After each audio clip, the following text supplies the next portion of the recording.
Hello and welcome. We are here today with Jim Fleckenstein, or is it Fleckenstein, Jim? Stein, like a beer stein. Stein. Sorry about that. That's okay. We're here with Jim Fleckenstein today, and he is a longtime polyamory activist, author, relationship coach, and here today talking to us about the history of the polyamory activism and some of his findings on research he did with aging folks in polyamorous relationships. So what did I forget from your introduction, Jim? What would you like to add?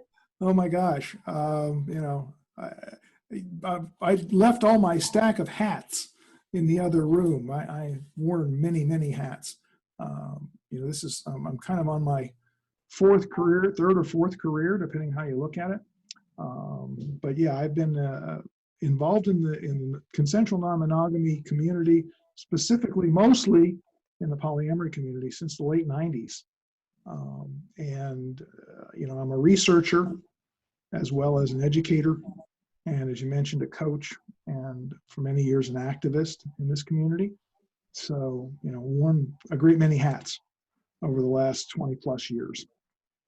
And could you tell us more about your activism? Sure.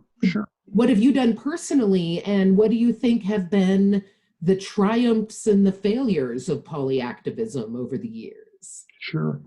Well, I came into polyamory looking for community like so many others.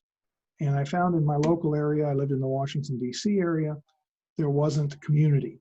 And so I got involved with 5 other people. We started a local poly organization, poly support group, that rapidly became one of the most effective and largest poly support groups in the country. And it lasted over 10 years. We were all delighted because there's a long history of local poly groups not surviving.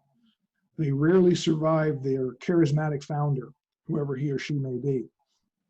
And so we were happy to celebrate our 10th anniversary. It was after most of us founders had kind of stepped away from it because we wanted to see if it would be sustainable. And it was for many years. And then eventually it ran out of volunteers and ran out of steam and kind of turned into a meetup, because DC area is very balkanized, like many major metros. Nobody wants to travel more than a half hour from home. And so the Marylanders started to hang together, and the DC people started to hang together, and the Virginia people started to hang together, and wouldn't cross the borders. They needed a passport. But nevertheless, it was a very successful endeavor, and it persists to this day in a different form. We didn't necessarily start out to be activists, but again, as the big local poly group, we started getting media requests, and so we did media stuff with the local media and that sort of thing. And it was back in the halcyon days when, people did the media thing. It was everything from Jerry Springer and Montel Williams and all the TV talk shows of the day, when we were the freak show. Poly people were the freak show, and we did some of that. And over time we've evolved, and now we get serious media attention. And we're not treated quite so much as the freak show anymore. So I think that's a major advance for the community, but it's taken us 20 plus years. It's one of those things where social acceptance follows, but it's been a long struggle. And, the poly community could have done a better job at it, but they did the best they could. Because again, we're a bunch of volunteers with differing things that we bring to the table, and different skill sets, and very few of us were skilled media mavens or public relations people. There were a lot of well-intended people who had no more business going on a major national TV show than sprouting wings and flying, but they were attracted to the glamour, the chauffeured limousine, the hotel in New York, and they went on there and presented an absolutely horrible face for the community. And it was made worse in the editing room, because few, if any, of these shows are actually live. And so it took us a while to get smarter about that. But fortunately, the attitudes changed as well. One of the things that you were one of the early canaries in the coal mine in pointing out is our question around diversity. Your paper on the privilege of perversities was like the first shot across the bow in mainstream literature about this notion that, you know, all the research up to that point is, well, you know, polyamory is definitely a phenomenon of Caucasian, middle class, overeducated people. And they were totally blind to what was going on in a variety of other diverse contexts. Now, in truth, the very first examinations of this in the research literature was focused on the LGBT community, most particularly gay males. But interestingly, like the first three or four books that ever came out on the subject were all done by females, and most of them lesbians. So that was an interesting kind of thing that happened. But now we're getting better at, we are by no means there, but we're getting better at looking at the diversity in the community and how this non-monogamous experience plays out in various diverse communities. The languaging is different, the social context is different, but it's, you know, I like to use the term the Martian anthropologist. If I were a Martian anthropologist and I were observing secretly what was going on, how would I characterize it? What language would I use as the Martian anthropologist to characterize this thing? And so you can't strip it from all context, but you have to look at what's the commonalities and what's the core. And then you paint around the corners of the picture what the different contexts and so forth are. And there's a lot more similarity in non-monogamous behavior than there is nuance and difference when you look at it from that Martian anthropology standpoint. The interesting thing about it, though, is that the communities continue to snipe at each other. And rather than coalescing in some important way to advance their rights, they don't. They continue to be separate and continue to have what Peppermint called border wars, like between the polyamorous community and the swing community, between both of those communities and the BDSM leather fetish kink community, even though there's a huge amount of crossover in these communities between the heterosexual identified and the homosexually identified, across race and class boundaries. And these are all difficult boundaries to cross. I don't mean to undervalue the difficulty in crossing these boundaries. But if you look at any successful social change movement, what you find is ultimately the successful ones find ways to cross those boundaries, at least insofar as securing rights, passing legislation, that sort of thing. They make alliances. You in that arena, and one of my past lives included activism and government relations work and grassroots work and stuff in a political context. In those contexts, you have allies, but you may not have friends. And that's okay, because you're focused on what do you want to accomplish. And the poly community has been slow to adopt that. They still don't adopt it. When I talk to them about that, they look as if I had three heads. And it's very frustrating to me. I've had some very frustrating conversations with them about coalition building and accepting that you're going to have allies and not friends. I spent 11 years on the board of the National Coalition for Sexual Freedom, which by its very nature is a coalition of organizations. It had its roots in the community, but it's expanded to look at the swing and poly communities as well. And within that context, it was the same thing. People just didn't talk to each other, or they talked past each other, or they didn't acknowledge the commonalities that they had. Well, I have a leather family, it's not polyamory. Okay, you have a leather family. And what does that mean? Well, it means we do this and this and this and this and this. And the Martian anthropologist says, well, guys, I look at my anthropology book and that's polyamory. No, it's not. And you talk to swingers, I've been to big swing conventions, talk to swingers, and it's like, well, we have play partners, friends, that we've been friends with for 20 years. We go to each other's kids' graduation ceremonies, we vacation together, blah, blah, blah, blah, blah.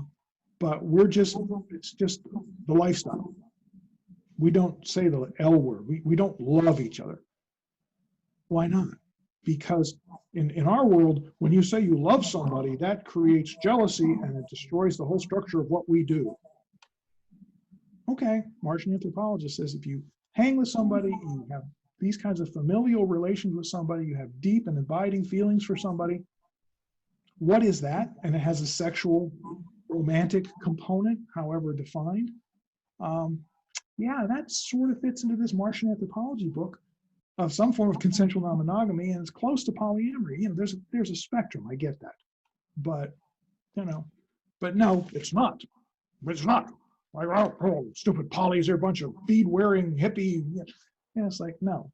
The demographics of the various communities are different, or profoundly different in some cases, but there is a lot of crossover, and the communities don't leverage that effectively, and still haven't. 20 plus years into activism, they still haven't done a very good job of leveraging it, and they still haven't done a very good job of reaching out to each other and to other communities. There's a lot of animosity between the LGBT community and the polyamory and swing communities. Partly because the LGBT community felt like it was fighting by itself for marriage equality, which they've now achieved, thank goodness, and I'm happy for them. But they didn't want any free riders, you know, and the poly community is divided as to whether it wants marriage equality or not. In this research that we referenced here, which I'm going to talk about a little bit, we found that a substantial majority of the poly community said, yeah, if legal marriage were available, we'd take advantage of it. But there's a lot of voices in the community that says, oh, no, no, no, we don't want that. We don't want that. Why don't you want it? Well, because that would just bring down the wrath of God on us. Not literally the big G, capital G God, but the fact that we would be ostracized and stigmatized even more if it was believed by the wider society that the poly community was reaching for something that was not legitimately theirs. So there's no one national governing body for this community, and there's nobody who sets down the rules. There's no pope.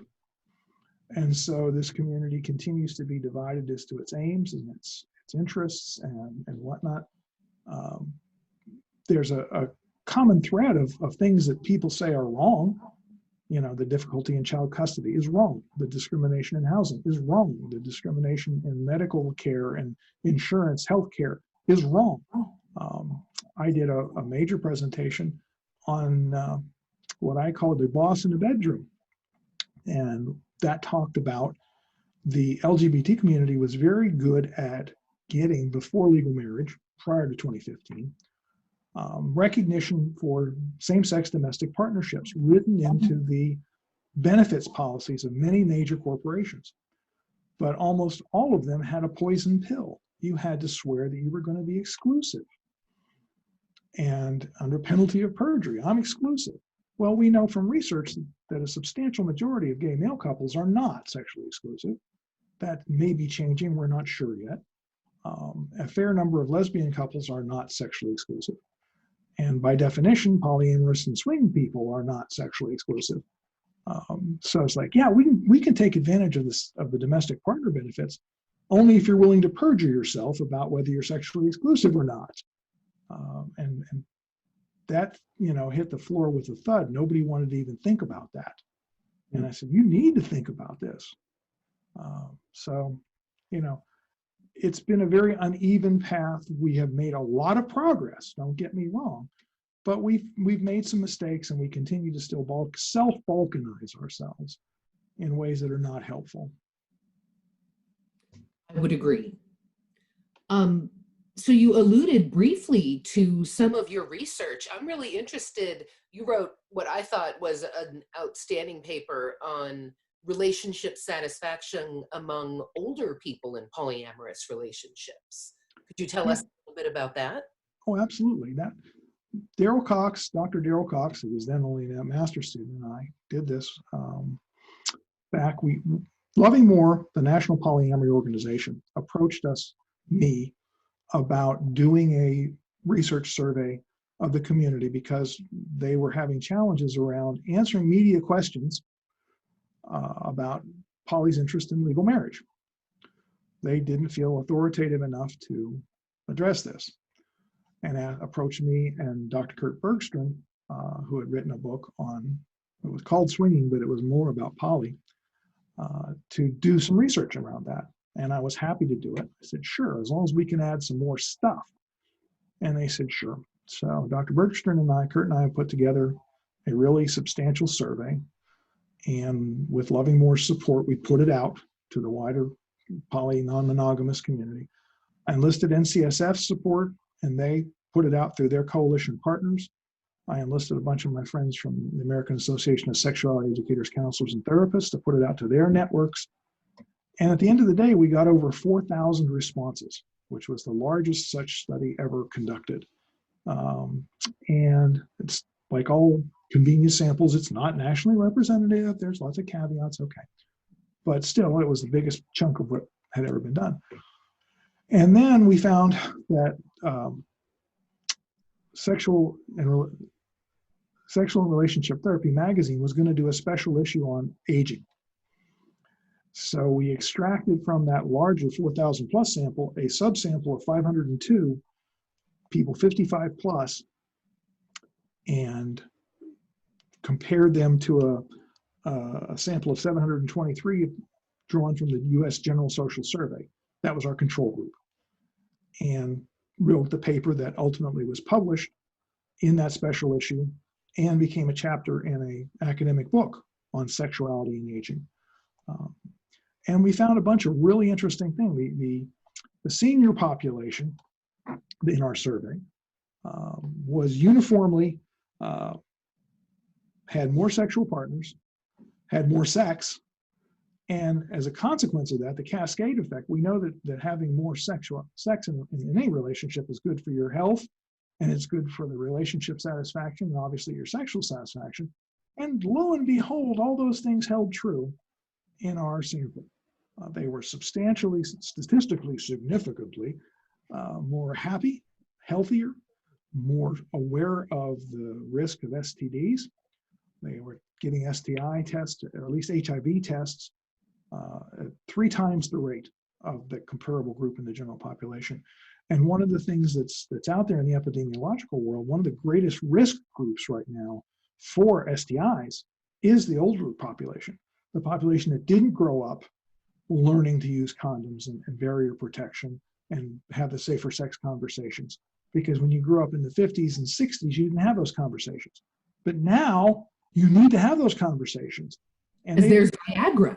Yeah, exactly.